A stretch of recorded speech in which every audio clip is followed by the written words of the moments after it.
मेरा नाम संगीता है। मैं अपने पापा के साथ घर में अकेली रहती थी। मेरा इस दुनिया में मेरे पापा के अलावा कोई नहीं था। मेरे पापा हर रोज औरतों वाले कपड़े पहनकर अपना रूप औरतों की तरह धारण कर लिया करते थे। मेरे पापा कद में छोटे और पतले दुबले से थे, इसलिए वो बिल्कुल औरत की तरह लगते थे। कोई उन्हें पहचान नहीं सकता था। हमारे गांव में शहर से एक ग्रुप आया हुआ था, जिन्होंने हमारे गांव के लड़के लड़कियों के लिए कंप्यूटर इंस्टीट्यूट खोला था। वहां पर बहुत सारे लड़के और लड़कियां भी जाया करती थीं। कुछ हमारे गांव की ऐसी औरतें भी थीं जो घूंघट डालकर इंस्टीट्यूट में कंप्यूटर सीखने के लिए जाने लगी थीं। मेरे पापा ने इन लोगों का ही तरीका अपनाने के लिए औरत बनकर खुद भी वहां जाने का फैसला कर लिया था।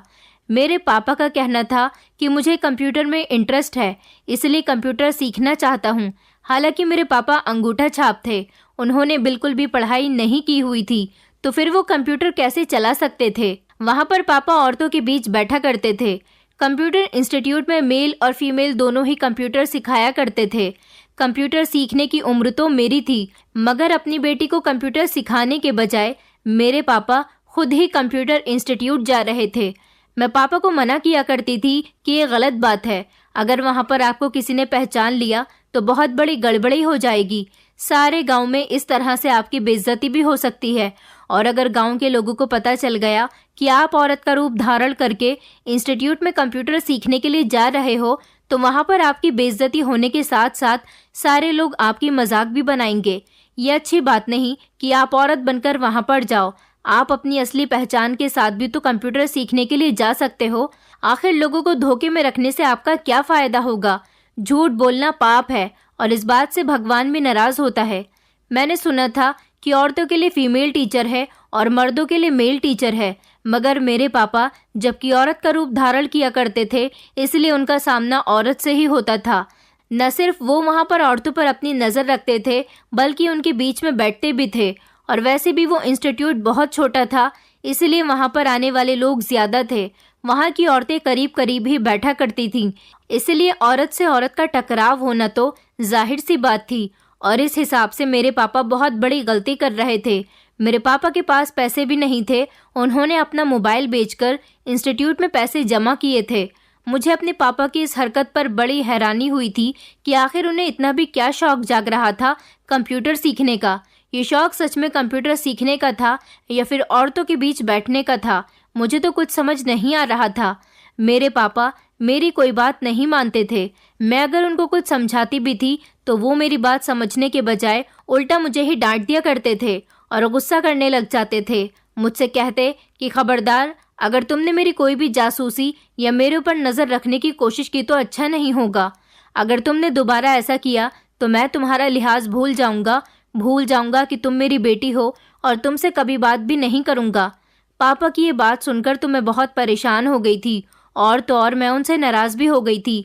वैसे तो वो मुझसे बहुत प्यार करते थे, पर इस मामले में तो ना जाने उन्हें क्या हो जाता था। इस मामले में वो अपनी बेटी की बिल्कुल भी फिक्र नहीं करते थे, ना ही मेरी नाराजगी उनके ऊपर कोई असर करती थी। मैं एक बार अपने पापा के कमरे में गई तो ये देखकर बहुत हैरान हो गई थी। पापा ने बहुत सारे अपने कमरे में औरतों के कपड़े रखे हुए थे। उनके पास लेडीज सलवार कमीज और साड़ियां भी मौजूद थीं, और तो और पापा के पास मैंने लेडीज जूती चप्पल भी देखे थे। आखिर इन सारी चीज़ों का मेरे पापा के पास क्या काम था। आज मैं बहुत दिनों बाद अपने पापा के कमरे में आई थी, इसलिए ये सारा सामान देखकर चौंक गई थी, क्योंकि काफ़ी दिनों से मैं अपने पापा के रूम की सफाई नहीं कर रही थी। आज ये सब कुछ देखकर मुझे एक बहुत बड़ा झटका लगा था। पता नहीं मेरे पापा क्या करना चाह रहे थे। मेरे पापा जहाँ भी जाते थे औरतों के कपड़े पहनकर लंबा सा घूंघट काट लिया करते थे, ताकि उनको कोई पहचान न सके। कभी कभी तो मैं भी उनको पहचान नहीं पाती थी। मेरे पापा को सामने से देखने वाला इंसान भी आइडिया नहीं लगा सकता कि वो कोई औरत नहीं बल्कि मर्द हैं। ये सारा सामान देखकर मुझे अपने पापा से उम्मीद हो रही थी कि वो आगे भी कंप्यूटर इंस्टीट्यूट जाने की उम्मीद रखते हैं, तभी तो उन्होंने इतना सारा सामान इकट्ठा किया हुआ है। इतना सब कुछ देखकर मुझे अपने पापा पर बहुत गुस्सा आया था। मेरा मन तो कर रहा था कि मैं इस सारे सामान को आग में जला दूं, लेकिन इसका कोई फायदा नहीं हो सकता था। मैं ये सामान जला देती तो पापा और सामान ले आते। वैसे भी इस टाइम मेरे पापा के दिमाग पर औरत बनने का भूत सवार था। वो इस मामले में अपनी बेटी का भी लिहाज नहीं कर रहे थे। ये कोई सॉल्यूशन नहीं था कि मैं अपने पापा का सामान जला देती, लेकिन मैं अपने पापा पर छुप छुप कर नज़र रखती थी। मेरे पापा ने बड़ा स्मार्टफोन बेचकर इंस्टीट्यूट में पैसे जमा करने के बाद अपने पैसों से एक छोटा मल्टीमीडिया मोबाइल खरीद लिया था। मैं हर रोज़ अपने पापा का मोबाइल भी चेक किया करती थी, पर मुझे उनके मोबाइल में भी कुछ नहीं मिला था। लेकिन मुझे इतना आइडिया ज़रूर हो गया था कि दाल में कुछ तो काला ज़रूर है। आखिर मेरे पापा का औरत बनने का क्या मकसद है, और फिर औरत बनकर कंप्यूटर इंस्टीट्यूट जाना, ये बहुत ही अजीब बात थी। पापा कोई तो खेल खेल रहे हैं, इस बारे में वो मुझे पता नहीं चलने देना चाहते थे। ये तो बहुत गलत हो रहा है। हर बार की तरह जब पापा इंस्टीट्यूट गए थे तो उनके जाने के बाद घर पर एक औरत आई थी जो मेरे पापा से कुछ पर्सनल बात कर रही थी। उस औरत ने भी अपने आप को अच्छी तरह से ढका हुआ था। उसने अपने चेहरे पर घूंघट लिया हुआ था। मुझे उसका चेहरा नजर नहीं आ रहा था। वो मेरे पापा के इंस्टीट्यूट आ जाने के बाद कई बार हमारे दरवाजे पर उनसे बातचीत करने के लिए आई थी। मैंने एक दिन उसे साफ शब्दों में कह दिया था कि तुम्हें यहाँ आने की ज़रूरत नहीं है। शायद वो औरत मेरे पापा को औरत ही समझती थी। वो औरत तो मेरे इस तरह के जवाब पर बहुत सैड हो गई थी और खामोशी से चली गई, जबकि मुझे उसकी खामोशी देखकर बहुत अफसोस हुआ था। इस तरह से किसी को कड़क जवाब देना और फिर उसकी इंसल्ट करना और दरवाजे से ही उसे वापस लौटा देना मेरे नेचर में नहीं था, लेकिन मुझे ऐसा करने पर मेरे पापा ने मजबूर कर दिया था। मैं नहीं चाहती थी कि मेरे पापा का किसी भी औरत से कांटेक्ट रहे। मैंने रात को पापा के आने के बाद उनको बताया कि आपके इंस्टीट्यूट वाली एक औरत यहाँ पर आई थी। पापा ने कहा कि हाँ, वो इंस्टीट्यूट जाने के बाद मुझसे कुछ पूछताछ करने के लिए आ जाती है। मैंने अपने पापा से कहा, क्या उस औरत को नहीं पता कि आप मर्द हो? पापा कहने लगे, अगर उसे पता होता कि मैं मर्द हूँ तो वो कभी भी मुझसे मिलने नहीं आती। मेरे पापा ने कहा कि मैं उससे एक औरत की आवाज़ में ही बात करता हूँ, इसलिए उसे अभी तक मुझ पर शक नहीं हुआ है। वो उस औरत के मामले में इतने नॉर्मल तरीके से बात कर रहे थे, मुझसे बर्दाश्त नहीं हुआ था। आखिर मेरे पापा को इस औरत से ही बातचीत करने की क्या ज़रूरत थी? और मैंने अपने पापा को ताना दिया कि आपको औरतों से ज़्यादा बातचीत करने का शौक़ आ गया है। मैंने बहुत गुस्से से कहा तो पापा ने मुझे वहीं पर डांट दिया था। मुझे पापा के इस तरह से डांटने पर बहुत गुस्सा आया था, पर मैं खुद पर कंट्रोल कर गई थी। मैंने पापा से कहा कि आज जब वो आई तो उसने मुझसे कोई बात नहीं की थी, बल्कि वो दरवाजे पर खड़े होकर आपको तलाश कर रही थी। मैं समझ गई थी कि वो ज़रूर आपके लिए ही आई होगी। पापा घबरा गए थे और कहने लगे कि तुम्हें उसे अंदर बुलाना चाहिए था। घर आए मेहमान को इस तरह से वापस नहीं लौटाते। मेरी बातों पर मेरे पापा के चेहरे का रंग बदला हुआ था। ऐसा लग रहा था जैसे उस औरत से बातचीत पर मेरे पापा को किसी गड़बड़ी का एहसास हो रहा था। पापा को लग रहा था कि हम दोनों के बीच काफ़ी बात हुई थी, मगर जब मैंने उन्हें बताया कि मैंने उससे कोई बात नहीं की थी, तब पापा के चेहरे के एक्सप्रेशन में कुछ बदलाव आया था। उन्हें थोड़ी राहत मिली थी। मैंने पापा से कहा था, पापा, अब आपको कंप्यूटर इंस्टीट्यूट जाते हुए काफ़ी दिन हो गए, अब आप वहाँ पर मत जाना। पापा मेरी बात पर चौंक गए और कहने लगे कि क्यों मत जाना? उनकी परेशानी मेरी समझ से बाहर थी। मैंने कहा, पापा प्लीज़, मैं नहीं चाहती कि कोई मेरे पापा पर गलत इल्ज़ाम लगाए, और फिर आप जिस तरीके से वहाँ पर जा रहे हो वो तरीका ही गलत है, तो आपके ऊपर लोग इल्ज़ाम आसानी से लगा सकते हैं। पता नहीं मेरे पापा को क्या हो गया था, वो इस इंस्टीट्यूट में जाने के लिए ऐसी दीवानगी क्यों दिखा रहे थे। अगले दिन मेरे पापा इंस्टीट्यूट जाने के लिए औरत के कपड़े पहन रहे थे, तो मैंने अपने पापा से कहा कि पापा, आज इंस्टीट्यूट बंद रहेगा। पापा मेरी बात सुनकर घबरा गए और कहने लगे कि क्यों बंद रहेगा, और तुम्हें कैसे पता?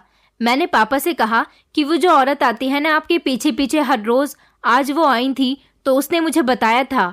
पापा मुझसे कहने लगे, तुमने उससे पूछा नहीं कि इंस्टीट्यूट क्यों बंद रहेगा? मैंने कहा, पापा मुझे क्या पता, उसने बस मुझे बताया तो मैंने आपको बता दिया। मैं समझ गई थी कि मेरा झूठ पापा के निशाने पर जाकर लग गया है। अब पापा उस औरत से तो ये बात पूछने के लिए उसके घर जाएंगे नहीं कि मैंने झूठ बोला है या सच, क्योंकि अपने पापा को इंस्टीट्यूट जाने से रोकने के लिए मेरे पास एक यही रास्ता था। बाकी मैं अपने पापा की बेकरारी और बेचैनी की वजह जानना चाहती थी, और ऐसा जानना अभी मेरे लिए पॉसिबल नहीं था, और ना ही अभी मेरे पास कोई ऐसा रास्ता था। मैं बेफिक्र थी कि पापा आज इंस्टीट्यूट नहीं जाएंगे और फिर मैं अपने पापा को ये बता करके अपने कमरे में आ गई थी। लेकिन मैं हैरान तब हुई थी जब मैंने पापा को दोबारा से औरत के कपड़े पहनकर घर से जाते हुए देखा था। मुझे अपने पापा पर बहुत गुस्सा आया था। मैंने पापा को दरवाजे पर ही रोकते हुए कहा कि आज इंस्टीट्यूट बंद है, तो फिर आप क्यों जा रहे हो। मैंने पापा से गुस्से से ये बात पूछी थी कि मेरे पापा पागल हो गए और कहने लगे कि इंस्टीट्यूट खुला हुआ है और मैं वहां पर जरूर जाऊंगा और तुम्हें शर्म आनी चाहिए, तुम अपने पिता से झूठ बोल रही हो। मैं वहां पर कोई गलत काम करने नहीं जा रहा, तुम अपने पापा को एक हुनर लेने से रोक रही हो। तुम जानती हो कि कंप्यूटर सीखने से मैं भी किसी काबिल बन सकता हूँ।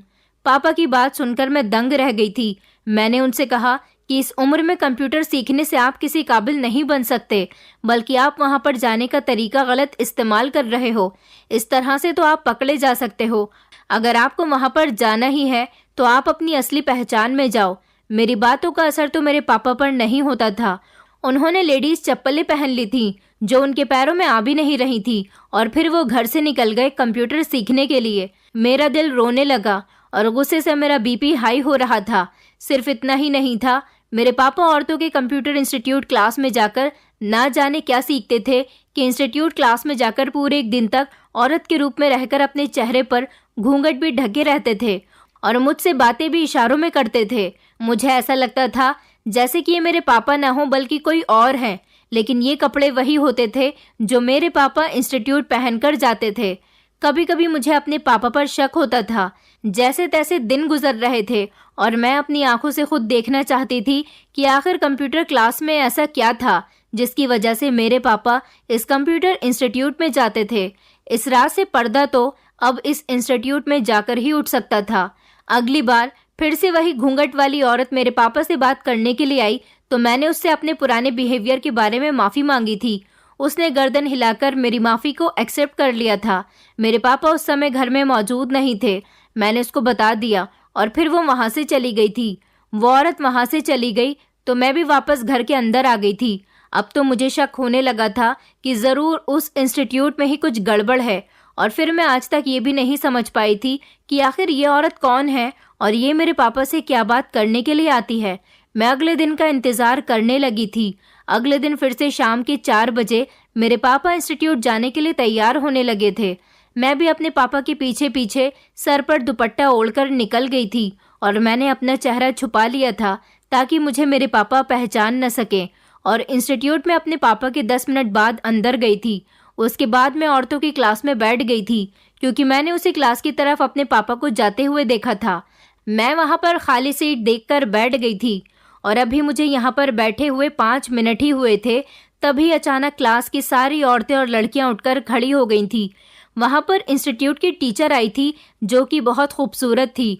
इस औरत को देखते ही मेरी आंखों में एक अजीब सी चमक आ गई थी। वो टीचर बहुत खूबसूरत और जवान थी। देखने में तो वो शादीशुदा लग रही थी। इस औरत पर किसी का भी आसानी से दिल आ सकता था। मैं भी बड़ी गौर से उस खूबसूरत औरत को देख रही थी। मुझे ये भी याद नहीं रहा था कि मैं यहाँ पर आई किस लिए हूँ। वो टीचर कंप्यूटर के सामने बैठ गई थी और फिर उसने कंप्यूटर ऑन करके सबको सिखाना शुरू कर दिया था। उसकी आवाज़ भी उसकी तरह ही प्यारी थी। उसकी मीठी मीठी आवाज़ सबके कानों में रस घोल रही थी। उन्होंने कब बातचीत शुरू की और क्या क्या बताया मुझे तो कुछ पता ही नहीं चला था क्योंकि मैं तो उन्हें बड़ी गौर से देख रही थी। वो अपनी मीठी आवाज़ से और बहुत प्यार से सारी औरतें और लड़कियों को कंप्यूटर के बारे में बता रही थी। मैं तो बस उसे देखने में मगन थी क्योंकि मैंने भी पहली बार इतनी खूबसूरत टीचर को देखा था। अचानक मेरे दिमाग में घंटी बजी और मैं अलर्ट हुई। मुझे याद आया कि मैं यहाँ कंप्यूटर सीखने नहीं बल्कि अपने पापा को देखने के लिए आई हूँ जो औरत के रूप में ही यहाँ पर बैठे हुए हैं।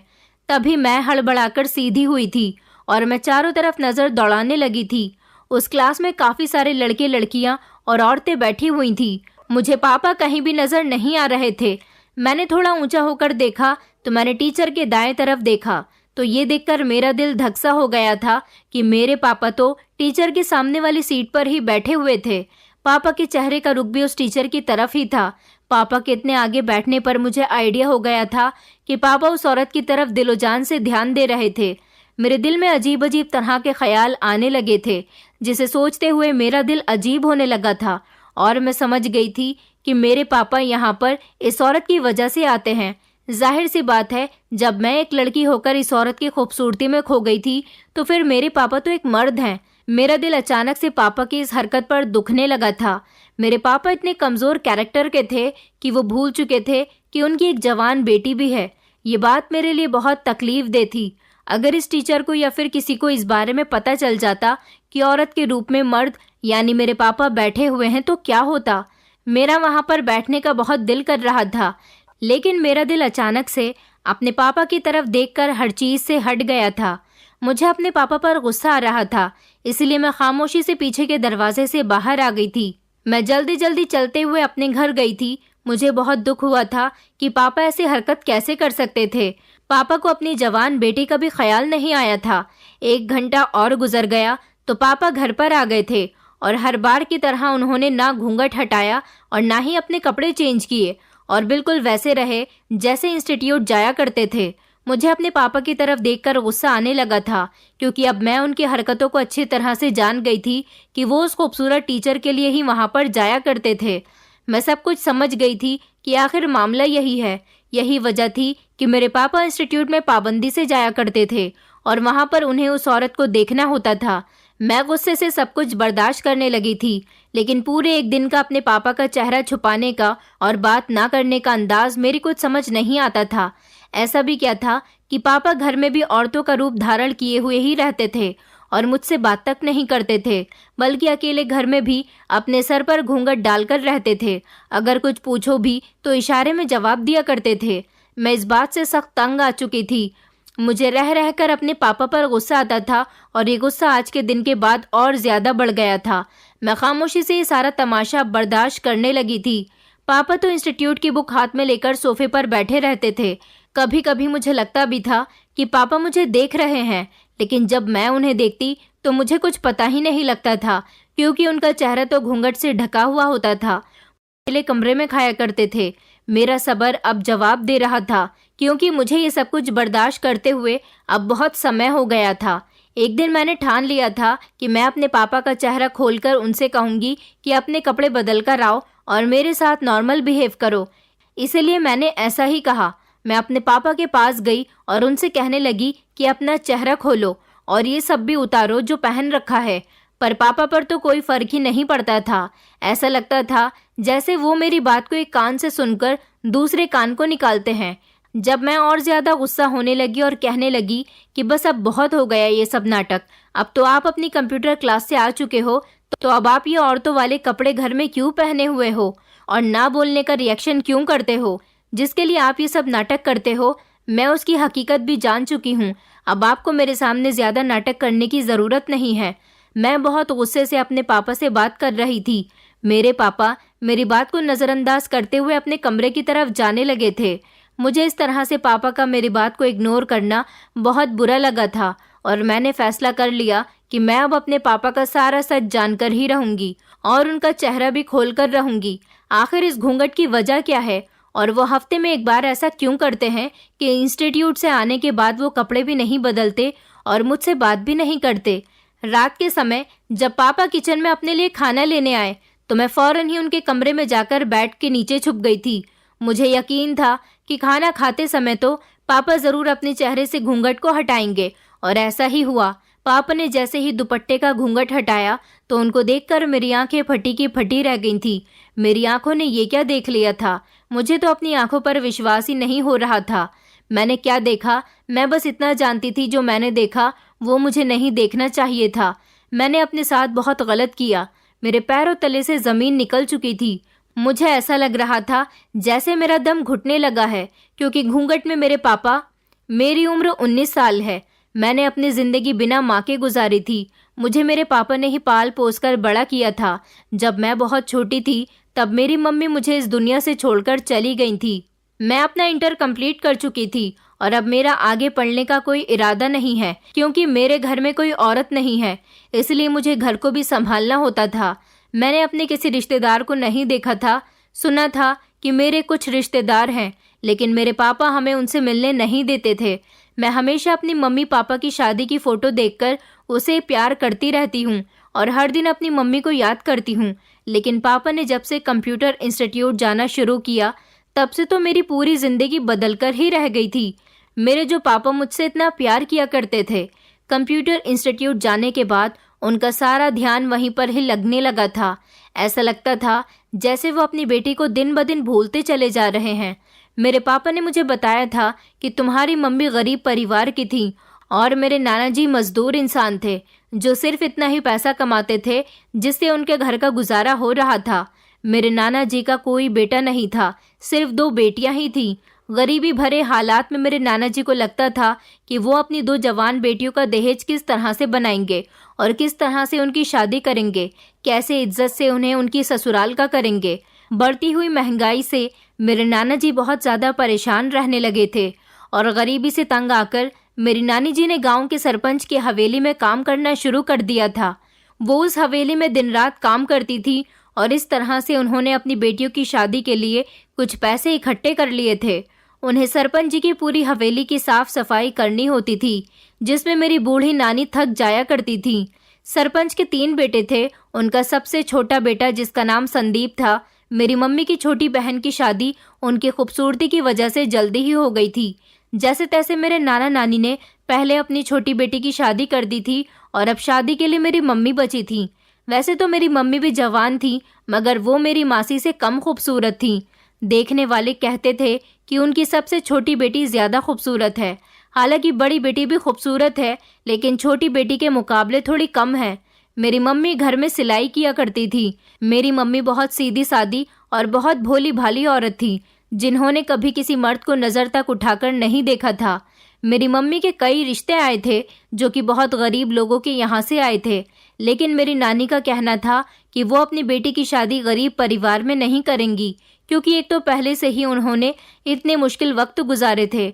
अब वो नहीं चाहती थी कि बाकी की ज़िंदगी भी उनकी बेटी गरीबी के साथ ही गुजारे।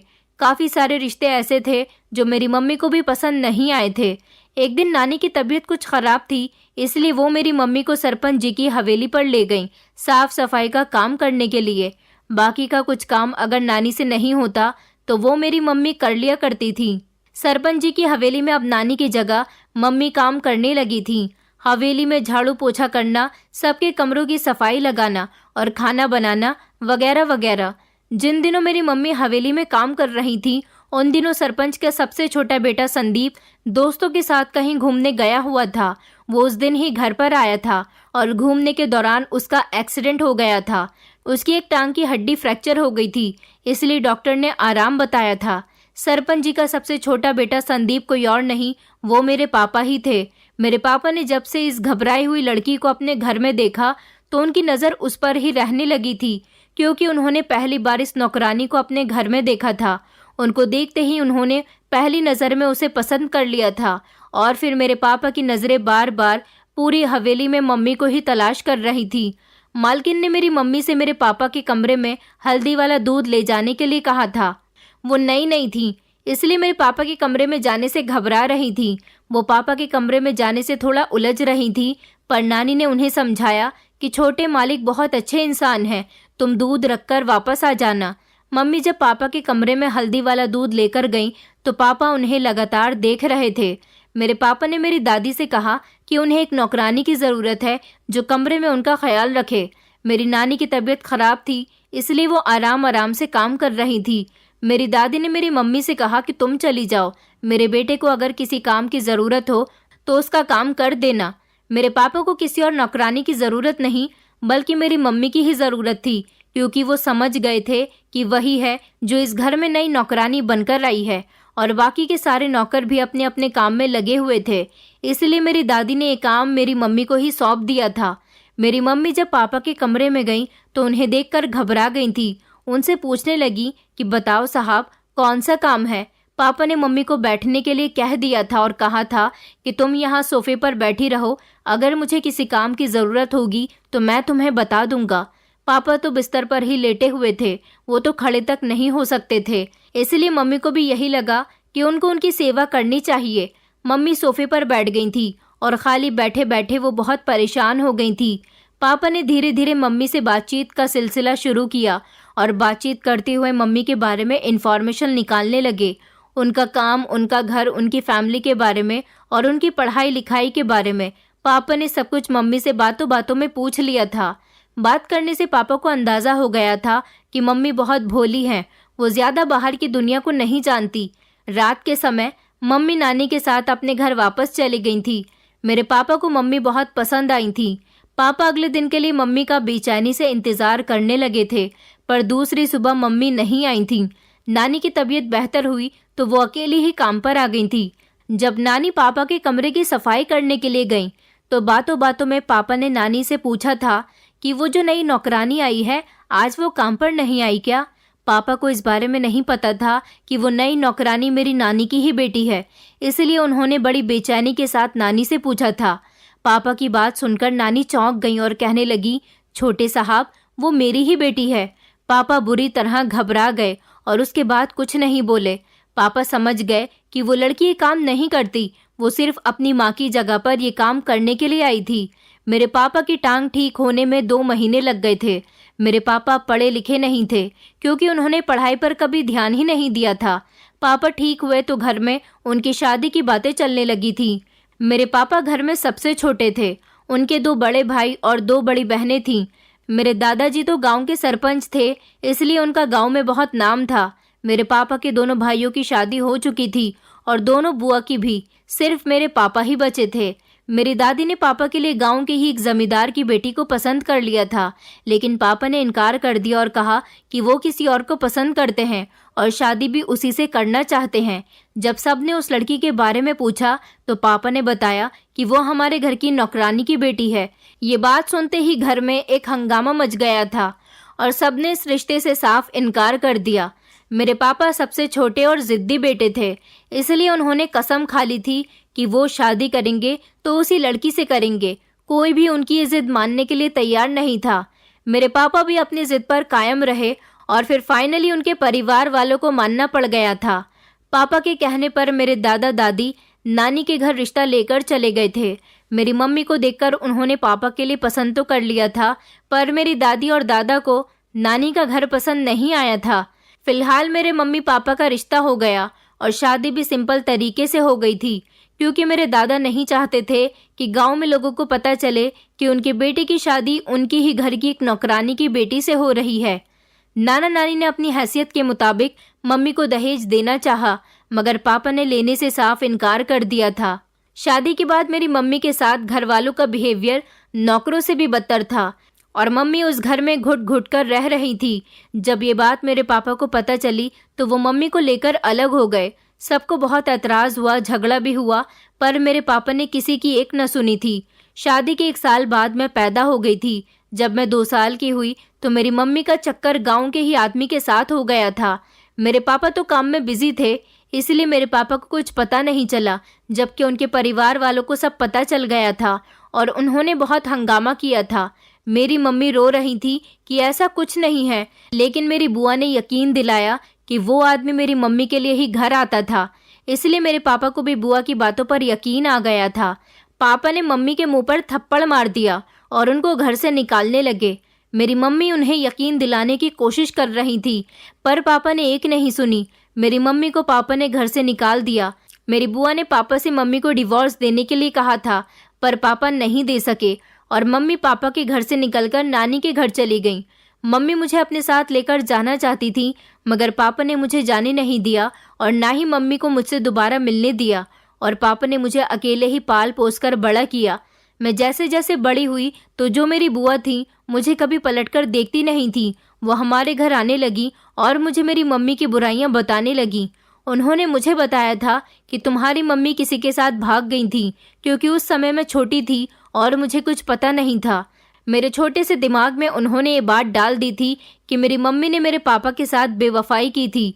इस तरह मुझे धीरे धीरे अपनी मम्मी से नफरत होने लगी थी और मैं अपने पापा को ही अपना सब कुछ मानने लगी थी। मेरी वजह से पापा ने दूसरी शादी नहीं की थी। कहीं ना कहीं मम्मी से मोहब्बत पापा के दिल में अभी तक जिंदा थी, जबकि मेरी दादी और बुआ ने बहुत कोशिश की कि मेरे पापा दूसरी शादी कर लें। समय इसी तरह से गुजरता चला गया। फिर मेरे पापा मुझे लेकर इस गांव में आ गए थे और मैं अपने सारे रिश्तेदारों को भूल गई थी। मुझे इतना पता था कि मेरे रिश्तेदार हैं।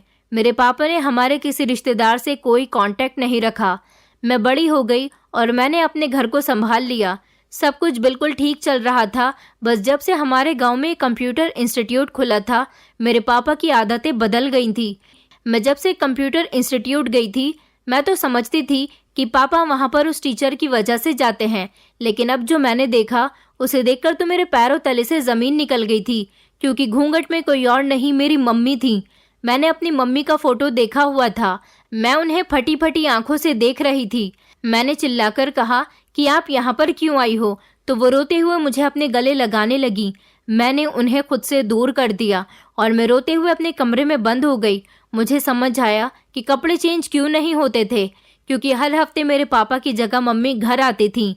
इतने सालों से मैं उनकी ममता के लिए तरसी हुई थी और वो इस तरह से मेरे सामने आई थी। ये मेरे लिए बहुत गहरा सदमा था। किसी ने मेरा कमरा चाबी से खोल दिया था। मैं फूट फूट कर रो रही थी। मैंने सर उठाया तो कमरे के अंदर पापा थे। मैं उनके गले लगकर रोने लगी थी। मेरे पापा खुद भी रोते हुए मुझसे माफ़ी मांग रहे थे और फिर जो कुछ उन्होंने बताया उसने तो मेरे होश उड़ा दिए थे। मेरी मम्मी से मेरी दादी और बुआ की नफरत इतनी बढ़ गई थी कि उन्होंने ही ये गलतफहमी मेरे पापा के दिमाग में डाली थी और इस तरह से मेरी मम्मी बदनाम हो गई थी कि उनका किसी के साथ अफेयर चल रहा है, जबकि मेरी मम्मी का किसी के भी साथ कोई अफेयर नहीं चल रहा था। दादी और बुआ ने अपनी नफरत को अंजाम देने के लिए मेरी मम्मी पर झूठा इल्ज़ाम लगाया था। मेरी मम्मी ने मुझसे मिलने की बहुत कोशिश की थी, पर पापा नहीं माने। जब मम्मी को पता चला कि हम इस गांव में आ गए हैं तो वो भी यहाँ पर आ गई। अभी 2 महीने पहले मेरी बुआ की तबीयत बहुत ख़राब थी और वो समझ गई थी कि उन्होंने मेरी मम्मी के साथ बहुत बुरा किया था। इसलिए उन्होंने मेरे पापा को बुलाकर सब कुछ सच सच बता दिया था और अपने किए की माफ़ी मांग ली थी। मेरे पापा शर्मिंदगी से कई दिनों तक अपने कमरे में बंद रहे थे और फिर उन्होंने मम्मी से माफ़ी मांगी। मम्मी ने अभी भी पापा से यही कहा था कि मैं अपनी बेटी से मिलना चाहती हूँ, लेकिन ये बात वो पति पत्नी जानते थे कि मैं अब अपनी मम्मी से बहुत नफरत करने लगी हूँ। मैं उन्हें याद भले ही करती हूँ, पर उन्होंने जो मेरे पापा के साथ किया था मैं उसको भूली नहीं हूँ। इसीलिए ही इतनी आसानी से मम्मी घर नहीं आ सकती थी। वो हर हफ्ते पापा के पीछे भी मुझे देखने के लिए ही आती थी। ये वही औरत थी जो दरवाजे पर घूंघट डालकर आती थी और मम्मी ही वही औरत थी जो हर हफ्ते पूरा एक दिन घर में गुजारती थी और जिनको मैं अपना पापा समझती थी। वो कंप्यूटर इंस्टीट्यूट मेरी मम्मी की दोस्त का था, जिनके साथ साथ मेरी मम्मी यहाँ पर आ गई थी। पापा को जब पता चला कि मेरी मम्मी यहाँ इस गांव में आ गई हैं, तो मेरे पापा ने उनसे मिलने के लिए वहाँ जाना शुरू कर दिया था। वहाँ जाने के बाद मम्मी पापा के रूप में आ जाती और हमारे घर में आकर मुझे देखा करती थी, क्योंकि मेरी मम्मी मुझे देखने के लिए तरस रही थी। मैं सारी बात सुनकर बहुत रो रही थी। मेरी नज़र मेरी मम्मी पर गई तो उन्होंने भी मुझसे माफ़ी मांगी थी, पर इसमें मेरी मम्मी की कोई गलती नहीं थी। मैंने उन्हें माफ़ कर दिया था। अब हम सब लोग खुशी खुशी एक ही घर में रह रहे हैं। मुझे मेरी मम्मी मिल गई और मेरे पापा भी पहले की तरह नॉर्मल हो गए। मैं आप लोगों से बस यही कहना चाहती हूँ कि रिश्ते पर भरोसा करना बहुत ज़रूरी है। दूसरों की बातों में आकर कभी कभी हम अपने रिश्तों से काफ़ी सालों तक दूर रहते हैं। दोस्तों, उम्मीद करती हूँ आपको हमारी कहानी पसंद आई होगी। कहानी पसंद आई है तो वीडियो को लाइक करें, चैनल पर नए हैं तो चैनल को सब्सक्राइब करें और हाँ, नोटिफिकेशन बेल को ज़रूर दबाएं ताकि अगली अपडेट सबसे पहले आपको मिले।